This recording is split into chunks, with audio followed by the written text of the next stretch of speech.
Welcome to the January 29th Economic Development and Tourism Committee meeting. We do have a quorum. I'm going to ask Senator Hickman if he would open us up in prayer. If everybody would bow their heads.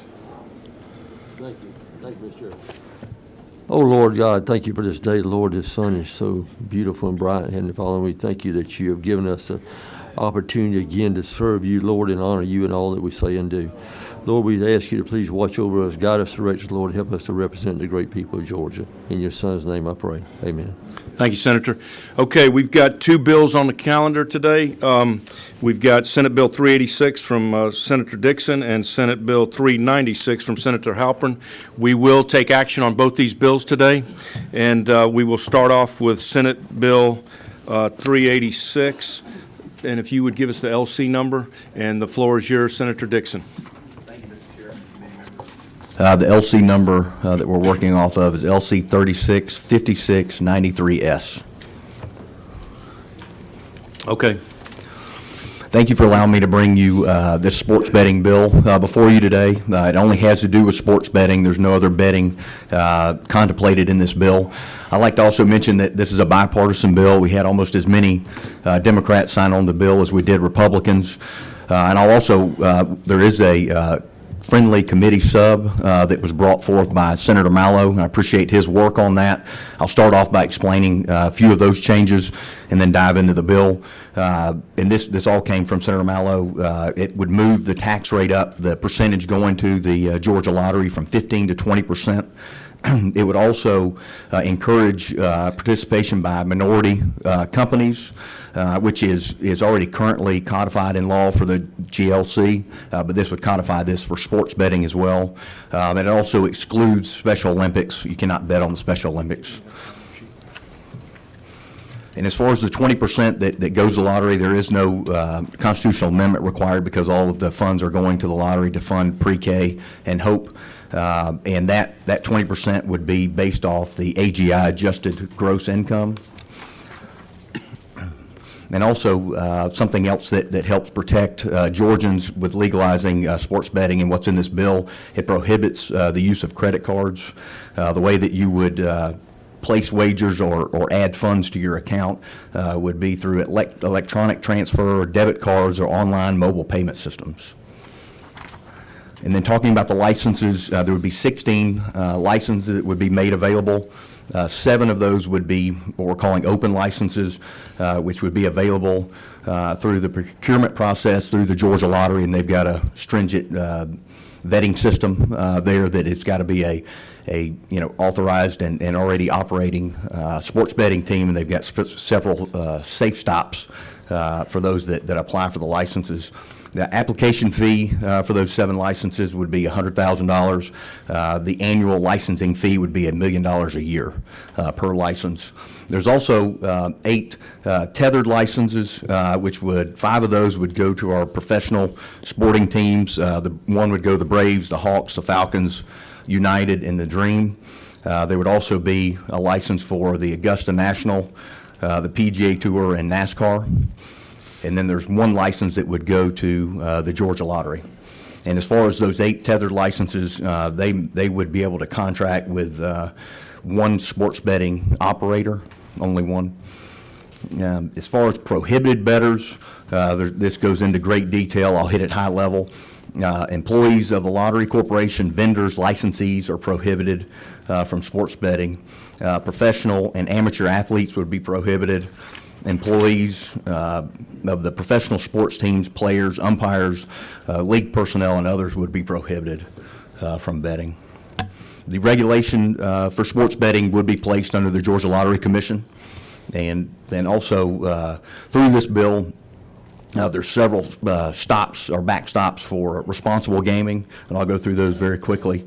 Education for potential bettors on methods and types of betting and the likelihood of winning such bets. Education on warning signs of probable gaming, how to prevent and treat those problems. Funding for responsible gaming, which that would be for advertisement ads you would see on TV and the radio. Utilizing self-limit tools. You can self-limit Now, the amount that you deposit, you can better a bill. You can also self-exclude yourself completely from any sports betting in the state of Georgia. Developing a statewide advertising guideline so that they're not targeted to minors. The age limit on this bill, you could not sports bet until you're at the age of 21. And as I stated earlier, the revenue for sports betting would all go to the Georgia Lottery, which would be funding pre-K education, HOPE, the Zell Miller Scholarship, HOPE grants, and college completion grants. And with that, Mr. Chairman, I'd be happy to answer any questions. Okay, thank you, and I want to thank you for all your hard work on this bill. And I'll open it up for questions of the committee. Any questions of the sponsor? Any questions? Okay, I'll open it up for public comment. Randy Davidson, you're on here for twice. Do you want to speak on both bills or just, okay. Mac Parnell, Georgia Faith and Freedom. And if you could limit your comments to about 3 minutes, I would appreciate it. Mr. Chairman, members of the committee, thank you so much for this opportunity to come before you today. We submitted a letter to the committee that I believe you should find in your packets. The Georgia Faith and Freedom Coalition is opposed to the expansion of gambling in the state of Georgia. Senate Bill 386 included. Thank you all so much for your attention and your work on this matter. The disastrous effects on problem gambling are well known and well documented. I don't have to belabor the point, but we are opposed to this bill. Thank you all so much for your consideration. Thank you. And my good friend Mike Griffin. Thank you, Mr. Chairman. Been there, done that. I think I got 2 T-shirts from this once. But anyway, but I do appreciate you allowing me the opportunity. And my name is Mike Griffin. I do represent the Georgia Baptist Mission Board as their public affairs representative. And this is my 17th year down here and about 10 years dealing with this particular issue. And just very quickly, I've given you job security, haven't I, with this gambling stuff? there are people who have made those kinds of comments. But y'all are trying to end their security, I guess, today. But anyway, as some would say, there are basically 4 reasons that Georgia Baptists come out in opposition. Of course, there are the moral issues that are related to this. And Georgia Baptist, in the 2020 census, showed that there are 1.5 million Southern Baptists in the state of Georgia, represent about 3,400 churches. We've done 22 resolutions since 1960 opposing gambling. And one of the main reasons we oppose gambling, because gambling is basically legalized fraud. Because gambling is gambling. It means you can't win.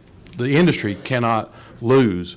The players have to lose in order for them to win. And so that's something, you know, this is basically, and this is not about you and your friends sitting around playing poker one night, drinking Coca-Colas and eating peanuts. This is state-sponsored predatory gambling. This is the kind of gambling that's going to take a lot of socioeconomic, it's going to have some socioeconomic impact, taking money out of the economy and putting it in this particular route. It's not known to be positive, which brings us to the second reason, the socioeconomic expenses related to this.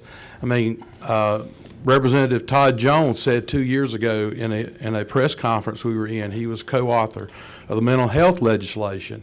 He said that it is intellectually dishonest to talk about the benefits of gambling, which is about all I hear. Nobody wants to talk about the detriments. And I've talked with leadership, House, Senate, Governor. I've talked with everybody and say, look, we're not trying to just take a moral high horse on you guys. We also want to just give you just the data. And you can put it on a scale and you can choose for yourself. Are the benefits better than the detriments? And that's the thing that, and I got some information I can give you on that. And again, we do have a problem with that in our state. There's a fire blazing in the state of Georgia with sports betting. But if you legalize it based off of data I've just seen from Europe, who's had sports betting longer than anybody, it will be like putting gasoline on a fire instead of water. And then lastly, 2 things I want to mention. I think there's a legal issue here. I do not believe this is legal. I have a document here that I got from Attorney General Owen's office, in 2016 saying basically it was not legal to make daily fantasy sports legal in our state. I did not meet the criteria on this, so I don't believe this end around is going to work. I think there's an integrity issue here. There's no way I believe, and I was around in '93, that the people in the state of Georgia believed that they were legalizing sports betting when they voted for the lottery in 1993. So I just want to mention those things to you, and I respect you and appreciate the opportunity just to share some information. Thank you, Mr. Chairman. Thank you, Mr. Griffin. Taylor Hawkins? Is Taylor Hawkins here? He's on his way, so he might get in at the end. Okay, all right, Nick Fernandez?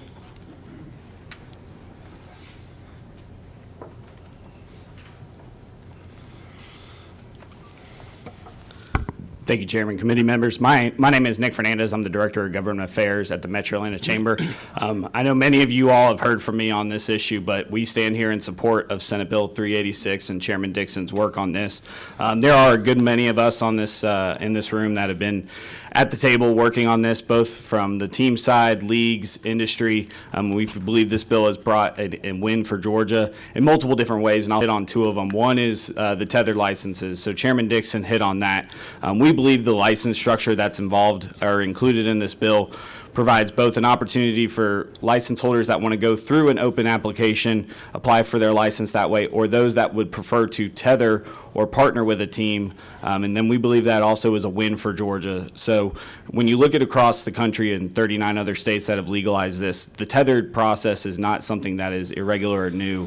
Whether it's a casino or horse racing tracks in other states or professional sports teams in which North Carolina, Arizona, Ohio, and others have done, the tethered license is a process, and we believe that's a win for the state. By investing in the teams here and the infrastructure and the venues that have jobs here, economic impact, we believe this provides an opportunity for Georgia to get a win. And the second is outcomes. I know the chairman also spoke about some of the funding, and this is something at the chamber we've been involved in for over 2 decades now on the talent side. So one is higher education. Through the work that this legislature has done through the budget process, you guys have maxed out the Hope and Zell Miller Scholarship. We believe this additional $100 million can go towards additional opportunities, whether it be pre-K, college completion grants, Hope grants, or other opportunities that this legislature comes up with for the higher education. And then two is that pre-K piece. We believe there's a lot of pieces of legislation out there this year that are bolstering pre-K, looking at additional ways that they can support early childhood education. We are looking forward to the potential opportunity for these revenues to be put towards that, make a positive impact, whether it's slots, capital outlay projects, or being able to include or add pre-K teachers to the K through 12 system and bring their salaries up on par with K through 12 teachers. We're excited about those opportunities, and we stand in support of this legislation. Thank you, Mr. Fernandez. Stuart Wilkinson.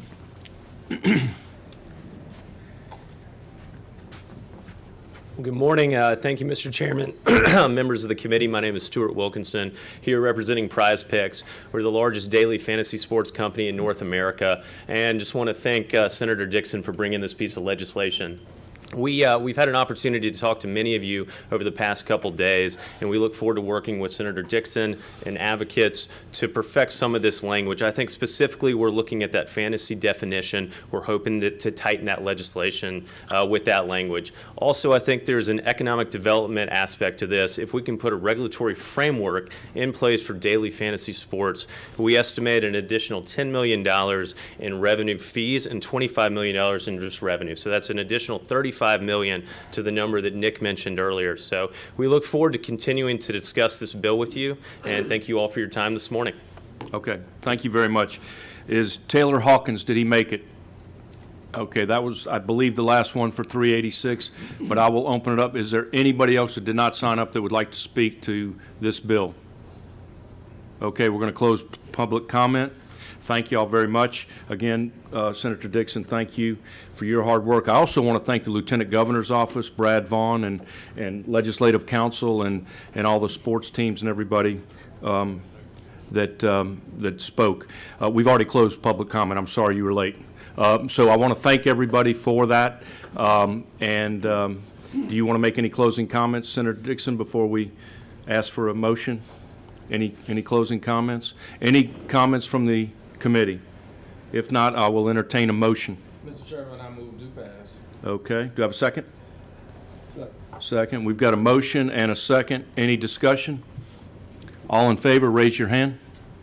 We got 1, 2, 3, 4, 5, 6, 7, 8. All opposed? 2. 8 to 2, it passes. Congratulations, thank you. Thank you, Mr. Chairman. Great job. All right, now we'll move on to Senate Bill 396. Senator Halpern, the floor is yours. I'd ask you to go from that there. Good morning. Thank you, Mr. Chairman and committee. I'm excited to come before you today to bring forward Senate Bill 396. This bill would create a Georgia statewide music office within the Department of Economic Development.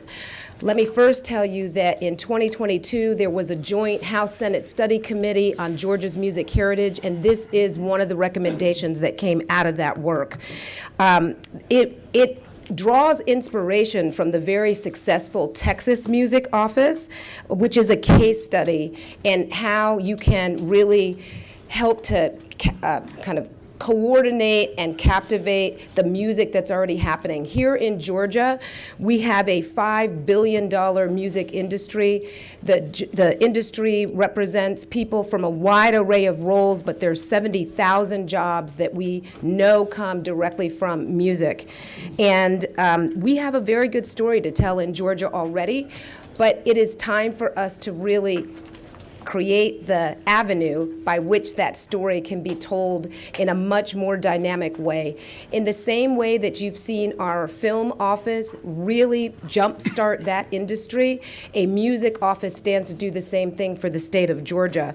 And really, what would we expect the activities to be? It is maximizing partnerships. It's letting the world know what's already happening in our state. It's making sure that anybody who's originating a tour considers Georgia. Across the state, we have cities that are already tapping into the music industry and using music as a way to recognize economic development. Significant local investments have already been made in cities like Macon and Augusta, Columbus, Savannah, and Athens, Atlanta, along with Brazelton and Blue Ridge. So standing up this statewide music office, it's not really about just celebrating our musical legacy. It's really about strategically positioning Georgia as a leader in the global music industry. I was at an event just last week for the Recording Academy, the Grammys, here in Atlanta. We have 36 Georgians who are up for Grammys this upcoming Grammy season. 36 across sound engineers, producers, songwriters, musicians.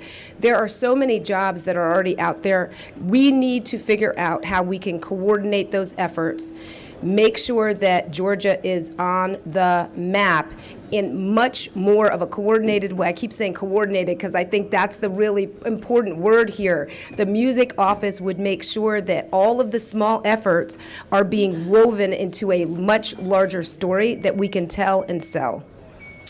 I will stop there. Senator, can you tell us the LC number you're working off, just for the record? What we Yes, have? I can. Yep. Give me just a second. I believe it's LC 540270. Is that That is it? correct. 540270. Okay. Is that are you done? Yes. Well, thank you I for can be bringing done. this legislation.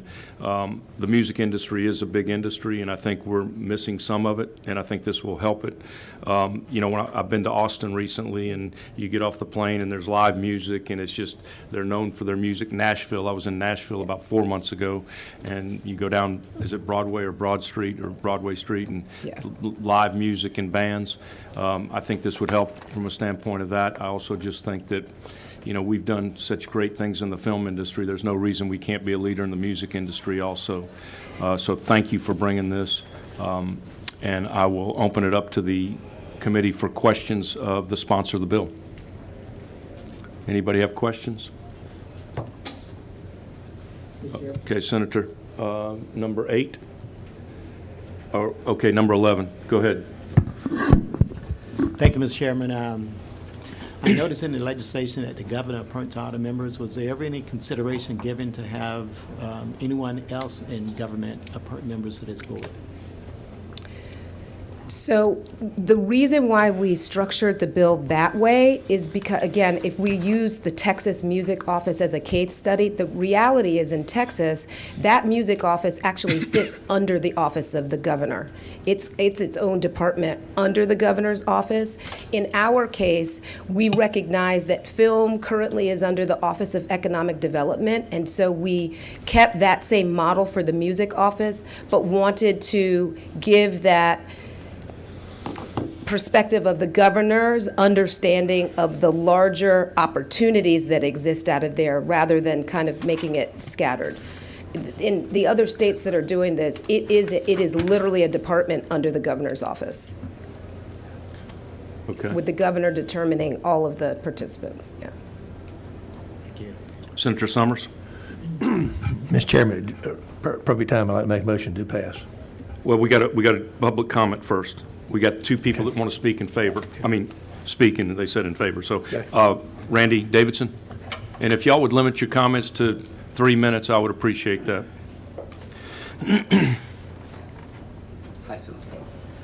Hey guys, hey everybody, Randy Davidson with Georgia Entertainment, and just real briefly, want to thank you guys for having me here.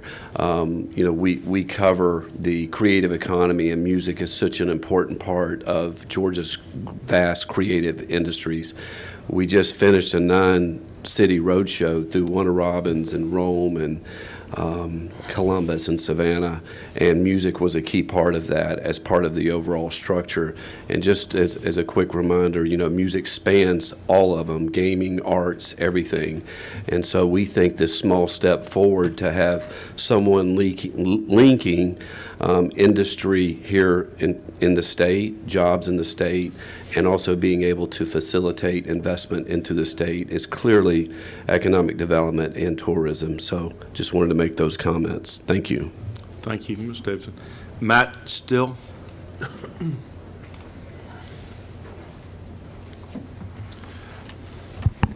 Good morning, everyone. First, I'd like to thank Senator Halpern and the committee members for the time allowing me to speak. Just a quick introduction of who I am. My name is Matt Still. I'm a Grammy-winning engineer and producer who was born and raised right here in Atlanta.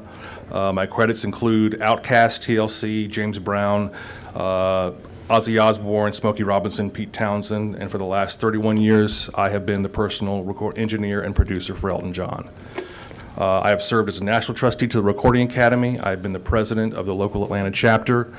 In 2016, I was appointed by then Lieutenant Governor Casey Cagle to serve on a joint music economic development study committee.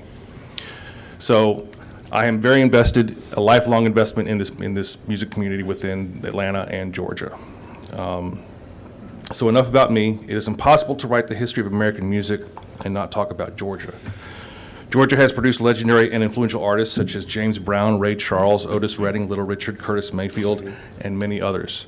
This year alone, as Senator Halpern mentioned, Georgia will be represented at the Grammy Awards by 36 nominees.